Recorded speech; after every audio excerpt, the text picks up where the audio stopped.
गरुड़ पुराण कितनी बड़ी? विष्णु पुराण में 23,000 श्लोक हैं, भागवत में 18,000 श्लोक हैं और गरुड़ पुराण में 19,000 श्लोक हैं। कितने? तो क्या 16 अध्याय में गरुड़ पुराण पूरी हो गई? नहीं। जो मरने के बाद सुनी वो गरुड़ पुराण नहीं थी, वो गरुड़ पुराण का केवल प्रेत अंक था। जैसे गीता जी में, भागवत जी में जैसे 10वां स्कंद हुआ, 12वां स्कंद हुआ, तो 12 स्कंद में भी, 10वें स्कंद में भी 90-92 अध्याय हैं। उसमें से केवल एक अध्याय के 16 अध्याय करेगा। कितने के? जम के बोलिए। एक अध्याय के 16 अध्याय। तो क्या है वो जो मरने के बाद सुनी? वो गरुड़ पुराण पूरी नहीं है, वो केवल गरुड़ पुराण का प्रेत अंक है। और हम तो कहते हैं जीवन में मौका मिले तो मंगरूल नाथ वालों से भी हमारा तो निवेदन है, कभी मौका मिले जिंदगी में तो सारी पुराण सुनो। एक बार शिव पुराण सुन ली, भागवत पुराण सुन ली, विष्णु पुराण सुन ली, अब एक आध बार गरुड़ पुराण भी सुनो। पर यह दिमाग से निकाल देना कि गरुड़ पुराण मरने के बाद होती है। गरुड़ पुराण मरने के बाद नहीं होती, मरने के बाद होता है प्रेत अंक। कौन सा अंक? जम के बोलिए। प्रेत अंक। ये सारी दुनिया के लोगों ने गरुड़ पुराण को बदनाम कर दिया कि मरने के बाद होती है, मरने के बाद होती है, पढ़ना नहीं, पढ़ना नहीं, सुनना नहीं, कहीं मत सुनो। अरे उसको सुनो कि हमारा जन्म कैसे हुआ, हम कैसे पैदा हुए, हमारी कौन सी एकादशी करने पर हमें कौन सा फल मिलता है। सोमवार, मंगल, बुध, गुरु, शुक्र, शनि का हमने व्रत करा तो उसका कितना फल है। हमने घर से निकलते समय अगर किसी का मुख देखा तो उसका क्या प्रमाण है। हमने घर से निकलते समय कुछ खाया तो उसका क्या प्रमाण है।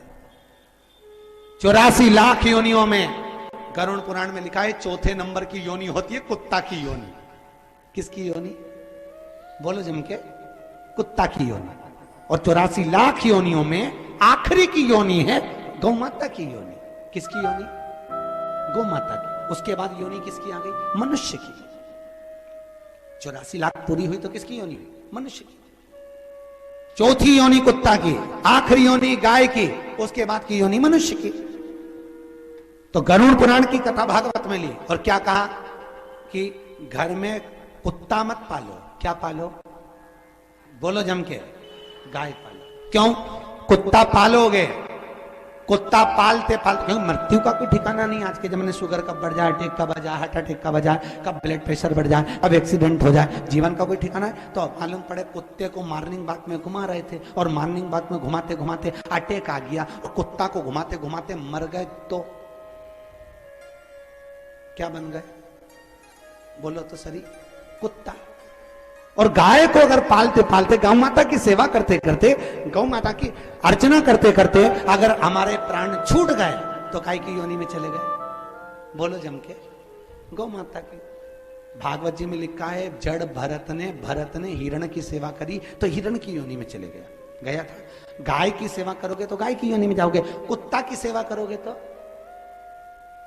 अरे बोलो तो, कुत्ता की योनि में। अब कुत्ता की योनि चौथी, काटते काटते कुत्ते की योनि के बाद में आती जुए की योनि। काय की योनि? जू की योनि के बाद में जो कुत्ता सड़ जाता ना, मरने के बाद, सड़ने के बाद उसमें जो इल्ली होती है वो 6ठे नंबर की योनि है मनुष्य की। अपन सब बने, चिंता मत करो। जितने जितने मनुष्य पैदा हुए सब ये योनियों में से निकले। कीट पतंगा, जूं, इल्ली, फिर वो गेहूं में कीड़ा पड़ जाए धुन, वो 9वें नंबर की योनि है। फिर वो गोबर में कीड़ा नहीं होता काला कलर का, वो 10वें नंबर की योनि है। अपन सब बने, वो भी सब बने सारे। फिर वो नल्ली में कचरा सड़ता है ना, देखा? नल्ली में जो कचरा सड़ता है उसमें एक सफेद कलर की इल्ली हो जाती है, वो 22वें नंबर की योनि है। वो भी अपन बने, वो भी बने। तो मनुष्य योनि इतनी सरल है क्या? कुत्ते को पालते पालते मर गए, कुत्ता बन गए, कुत्ता की योनि चौथी, अब काटते काटते फिर गाय माता की योनि में गए। तो इससे तो ये काम अच्छा करो कि गौ माता की सेवा करो, गाय की योनि में जाओ और गाय की योनि से छूटे तो फिर मनुष्य बन जाओ। सीधे प्रमोशन, डायरेक्ट